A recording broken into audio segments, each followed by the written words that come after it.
That was that, so anyway. Right, now I came to the American market was great. Peter Paul was giving us some orders. The most wonderful man in the world, Bob Chalmers, was doing well on the west coast in California. And a guy called Jim Spencer was doing not much here in the middle, spanning. That's because he had the most beautiful girlfriend called Barbara Dodge. I wouldn't have sold Lotus either. The thing was this, that gave me a chance to go to Europe and really launch it. Now, for some reason or other, my parents insisted I was brought up sort of English-French bilingual. So off I went and I did a deal with the Jaguar and Mercedes distributor in Paris, Royal Elysée, a very upmarket company that also owned racehorses. Beautiful showrooms like you wouldn't believe, not even in California.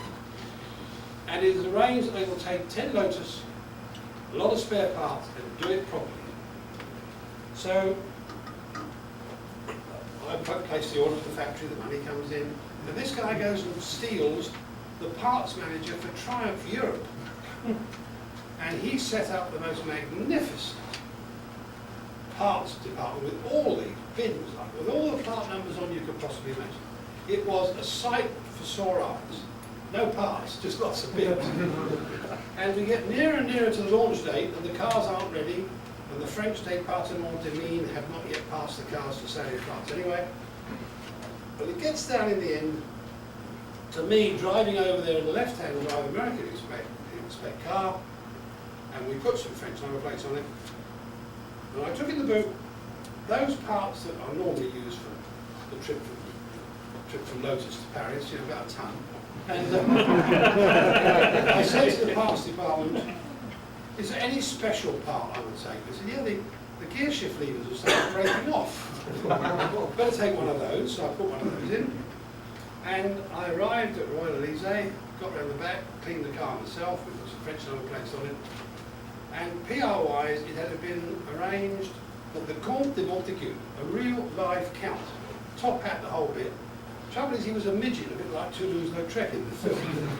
But he had all the bits, silver top cane. He was going to take delivery of the car. And I said to the bus manager, we've got to put this in one of your parts bins. Ah, monsieur, he says, that is part number 26, 494976, gear lever, shift 1. And he puts it in the appropriate box. So now we have this vast array of parts, and a gear lever sticking out. You've got to believe this because it's true. I then introduced the car to the French press in French, which they thought was quite amusing, and unusual for the English. Because the English, if you don't understand the language, you just shout louder. Anyway, Comte de Montaigu, crack the champagne, bubble, bubble, eat the canapes, in the car, out through the door. Now you know what's going to happen now, don't you? Back he comes, broken gear lever.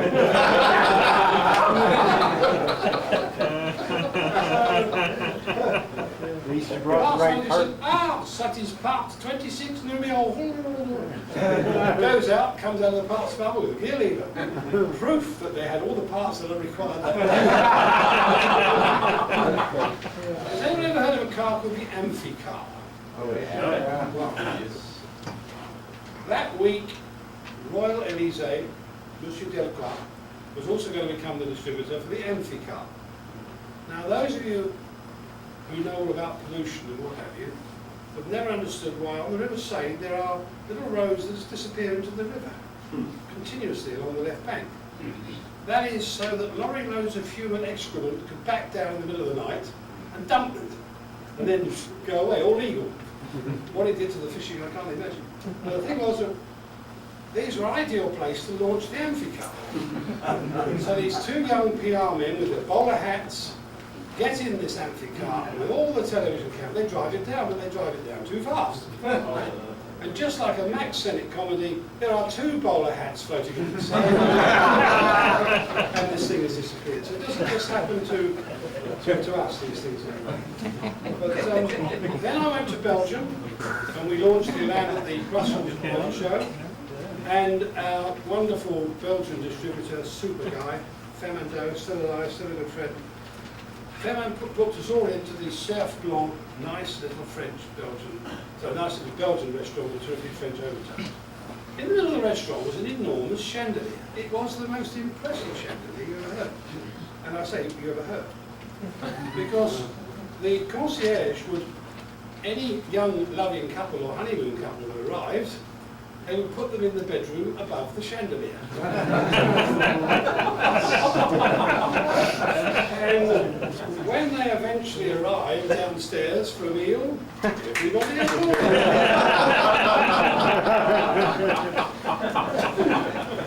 So we had launched.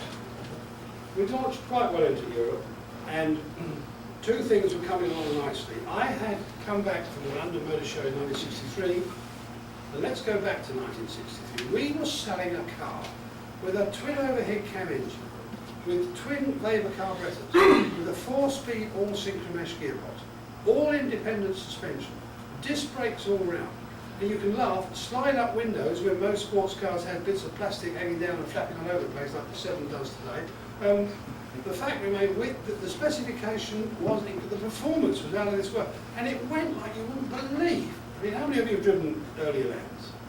And there's nothing like it round corners. Why the Americans buy them? Because you have only corners. But the fact is that this was an incredible specification. It only had one problem. You could buy an E-Type for the same money, or you could buy an MGB and a Mini for the same money. So people used to say to me, how difficult was it to sell Lotus Elans? I said, well, the first 2 every week were okay, but the other 23 I'd have dropped in. So that is why the road tests were so important. But I drew up a specification and went to the board and said I wanted a coupe. We wanted a car that was, I wanted to upmarket the car, I wanted to put the car where the money was, where the discerning owner was. Not a guy who turned his cap backwards. We didn't want a guy to buy it on finance, we wanted to walk in and say, is that all? We wanted to sell the Elan coupe to a man who would rather buy good quality wine in half-bottle sizes than 2 pints in a big bottle no matter where it comes from. And so I had said we had to push the car up market. Ron Hickman had been peddling a similar idea, but because I was new to the team, I was being listened to for a while. So Ron, to this day, we have to agree that certain things were his idea, certain things were my idea, and other things we were all moving in the same direction at the same time. And with the Elan coupe, we drew up a specification, we got in John Frayling and the local Jim Clark, not the racing driver, and the brief was to make the back end at least look as much like the Elite as possible. But we were going to put in electric windows, carpet, nice rollover boot, as you know, generally tidy it up and make it into a nicer car. And we were going to have airflow, but we couldn't quite engineer that in time. When we did airflow, you flowed the wrong way and filled your ear with water in the rain. We got around that with those nice little designed lips. But the fact was, we then had a beautiful car. So I went out and I obtained the names and addresses of 250,000 lawyers, doctors, dentists, artists, photographers, all the people, merchant bankers, insurance people, the people I thought this would appeal to. And we sent them the most beautiful gilt-edged invitation card to come to Earl's Court Motor Show on the first expensive day to see this new Lotus coupe. They all arrived, you wouldn't believe it. They somehow thought we were going to get in for nothing, but we got over that side. The best way to know whether you're going up market is what people wear, in England at least. And they arrived, the previous year they were in dirty Texaco anoraks, and I'm a racing fan but can't afford one. The next year, after the invitations and the launch of the car, which was at the show, they were in Astrakhan overcoats, probably $500 overcoats carrying briefcases. Now they have 2 phones. But they were beautiful shoes, and the orders came flooding in. We had done it right. We positioned the car where the money was. We positioned the car absolutely where it should have been in the first place. The Elan S1 was a great car, but it was rather unfortunate you got in with the hood off, or even with the hood up. And as you got in, you saw your reflection in the puddle in the driving car. And so we cleaned the car up, we tidied the car up, and we really did have a heck of a good market coming. Whether the Americans would take it or not, we weren't sure. But prior to that, we had launched the Elan SE. And I set out with Ron Richardson, my export sales manager, to launch the SE Elan across America. Nice looking car. We painted it green with yellow with a green stripe over the middle. Because in those days all magazines were black and white. and that would come out to show the car's obviously different from the one you had before. So we launched it to the press, and we set out to bring it to America, launch it in New York, then fly it with Flying Tigers to Chicago, then fly it on to San Francisco and do a three-position launch. When we got here, Flying Tigers were on strike, and no one wanted to move the cars anyway, so we had a slight problem. Well, we found we got other problems later. So we managed to get the car out of the docks by threatening to hit a bloke. Because he said, sorry, I'm off for the weekend and not going back till Tuesday. I've got a day off from my wife. So he said, you have all the time off you like, he's going to get this car out today. So we got the car out, drove it into New York, where we were taking over a small part of the Hilton Hotel. And we get the car off the trailer, and we're about to push it up the ramp, and two guys, big as you and I, came up and said, what are you doing? That being translated as, what are you doing? So I said, we are pushing this Lotus up this ramp into the hotel where we're launching it to the press in 2 hours. No, you're not. We're from the Teamsters Union. And only a union man can put a car into here. And I said, well, it's a little sports car called Lotus. Lotus Ford, you're rich. And because we'd raced it, yeah, this is Lotus Ford. This guy knew something, and therefore filed him. But in the end, it cost us $3,000. We started at 10. And they rolled it up into the hotel. And that was great. We had our ceremony. Follow-on. This was where I learned that in those days, in the 60s, British commercial attachés were alcoholic homosexuals. Because at that particular meeting, and I'll carry on throughout the talk if you'll stay, he was thrown out in the end for pinching the bums of waiters and trying to kiss one of them. So, but the launch went very well. And we then got the car out and we drove it to Chicago, where we were going to have a dealer conference in the Marina Towers. Now, I'm sure you all know Marina Towers. One's a block of hotel and apartments, and the other half is a great tall car park. And although I was never a good racing driver, I was quite good at hill climbs. And I'd done a lot of hill climbing in Europe. I know you think Belgium's flat, but I can tell you it's not in the Ardennes. I'd managed that year to win the Belgium sports car hill climb championship in the Lotus Elan, 26 hours.